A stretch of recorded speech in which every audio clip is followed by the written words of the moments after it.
Hey chat, today I want to talk about Trepang. It's fear if 4 Canadians shot up the point man with a lethal dose of cocaine.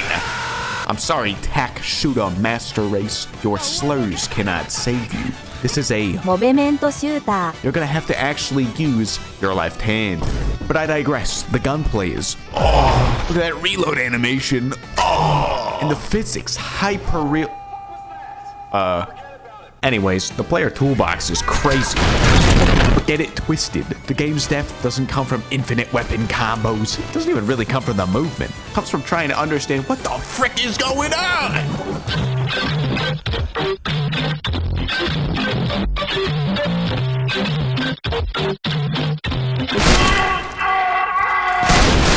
I don't know how to talk stories, so I'm gonna make this quick. Usually games start with some kind of exposition to, let you know what you're getting into. Trepang drops you in raw. Where am I? What's going on? How did I get here? Good luck understanding all the deep character intricacies and context clues, unless you spend half your game time in menus consulting the deep lore. That's kind of the point. You play as Subject 106, Giga Chad, and quite the ladies' man. Who's my good boy? You also got no clue what's going on because the evil Horizon Megacorp abducted you and erased your memory. But you're broken out thanks to Task Force 27, a shady group whose leader's a woman. Sign me up! Now it's time to show your appreciation to the corporate overlords responsible for, For some reason, nobody really seems to care about your memory loss. I mean, to be fair, Task Force 27's got a lot going on, and Anton's too busy mauling about it to leak anything useful. The only one that actually seems to care are the random drones lying around that talk to you in moon runes. And the fact that it's so mind-numbing to hunt down intel, it almost feels like the game's trying to keep you in the dark. Whatever, I'm sure it's not that important. Each gun's got its own niche. For example, the pistol's all about its headshot multiplier. The SMG's for when you want to waste an entire weapon slot, and the rifle's a little freaking. Not all weapons are created equal. Early on, you're given a choice. Play shotgun or play the actual game. Surely, the shotgun is perfectly balanced. Surely, its time to kill isn't 1 frame. Surely it can't commit war crimes? Oh, for goodness sake! In any case, the Boy Kissing DLC gets you 2 more weapons that are about as good. The revolver, which is mildly unbalanced, and the sword, which is so based it lets enemies farm you instead. The gunplay in this game is top-notch, but you're gonna get cooked if you forget how to move. Which kind of brings us to my next point. The movement.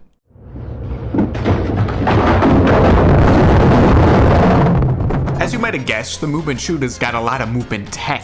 Sliding is insanely greasy. It does everything. Makes you short, impossible to hit, it lets you slide into guys to stagger them, set up insta-grabs, and miss half your shots because you're moving way too freaking fast.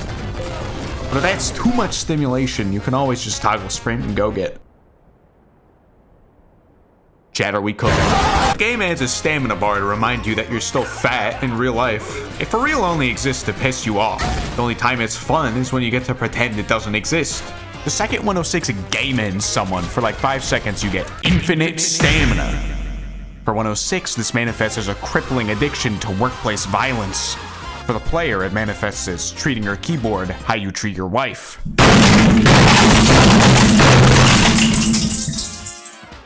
Right, so at this point you're probably sliding around thinking, how the frick am I supposed to aim? Simple, 106 can enter focus mode, which dilates time and allows you to place shots, or gives you time to rethink your life. But there's a problem, it's balanced. Yeah, I know. You can't spam it because it only charges from kills. So if you crutch on it, you run out. Simple as that. But if you're desperate for the juice, gamer tech is that when you execute a full health target, focus regenerates double. Sorry, shotgun users. Looks like you're gonna have to actually learn how to play the game. Nah, I'm just kidding. The shotgun is perfectly fine. The only gun in the game that gives you any less focus per kill is the sword, because sure, of course, that's fine. I'm not mad about it. It totally makes up for it by being melee. But anyways, I digress. How do you not suck? Well, you can cloak to jump scare guards, or you can use it to reposition safely. Must have been the wind. Remember, you're invisible, not invincible. It's on a bar like focus, but this one regenerates. Problem is, it's balanced. It does not care how much charge you have left. The instant you leave stealth, it depletes fully. Gone. And then you gotta wait ages for it to come back. Do not misclick.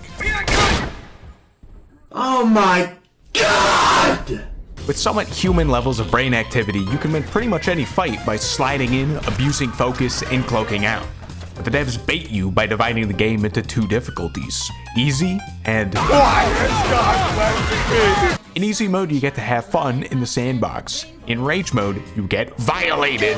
You want to challenge a gunfight? Skill issue. Jump to gap close? Skill issue. Leave cover for 3 nanoseconds? Skill issue. Rage mode makes enemies react faster, aim better, hear you through cloak, and the game gives you just enough health to tank 2 bullets. You're not the super soldier anymore. They are. The level design is fantastic. Obviously, Jorvik Castle takes the cake, not just because of the it's just that good. Every main mission is designed to absolute perfection. Every side mission is designed to erase your hairline. All of them are filled with arcs and lore that you won't be able to see because intel docs aren't real. The fights are though. My personal favorite is the Pandora Institute courtyard fight, which teaches you that it actually is possible to get molested through a screen. Every fight tries to teach you something new, but all roads inevitably lead to the same answer.